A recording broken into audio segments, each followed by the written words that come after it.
If a narcissistic parent raised you, stop scrolling and listen if you have time. If not, save this so you can watch it later. Now, forewarning, what I have to say here is hardcore, but it's conversations like this that build awareness. Now, some of you know that I'm launching a podcast in a few months, and I've taped several interviews so far. This past Thursday, I had the pleasure of interviewing Danielle Radin, the author of this book right here, Navigating Narcissist Empowered Communication Strategies. You can order your copy on Amazon, by the way. Now, my interview with Danielle was eye-opening because I asked her a question that I instinctively knew the answer to, but had always been afraid to ask a professional because I knew the answer to this question would be tough to swallow. I asked her if it was possible for a narcissist to love their child, and she said, no, I don't think they can. I agree with that, and I'll tell you why. Now, please let me know if you disagree or agree with me, because sharing our stories not only empowers us, but it bonds us too. Those who weren't raised by a narcissist don't understand any of this, so it's nice to have a like-minded community to connect with. So, here is why I think a narcissist cannot really love their child.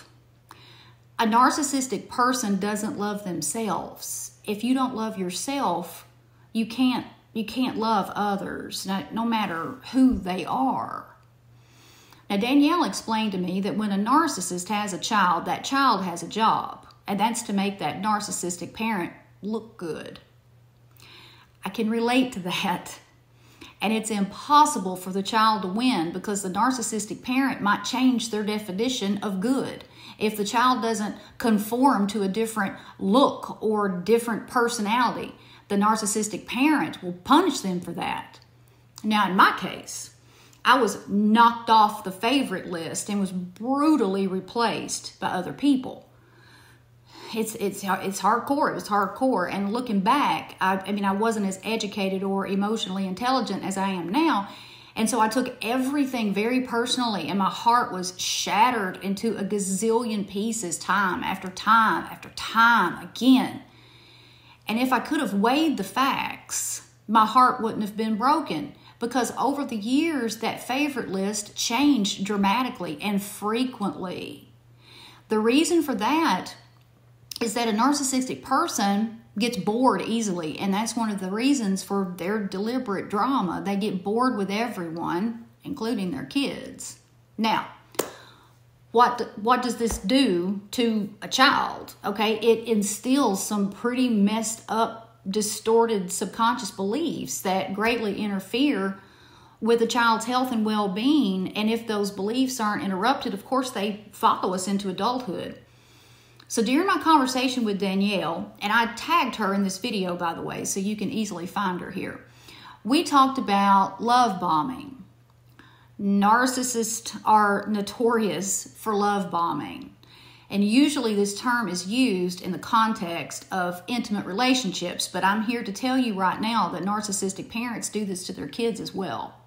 It just looks a little different than when they love bomb a potential intimate partner, but they do it to everyone for the same reason, to win you over and convince you that they're, God's gift to humanity. It's not because they love you, like, ever. That's never the reason, so don't fall for it. So I wanted to speak about this because I know many of you were raised by a narcissistic parent.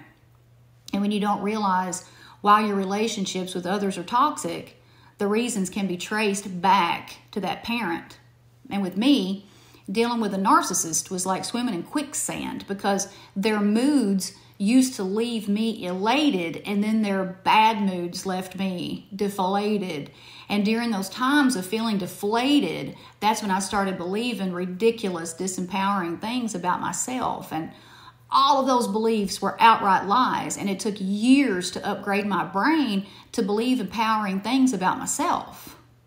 The good news is that it can be done, and I'll tell you how I did it.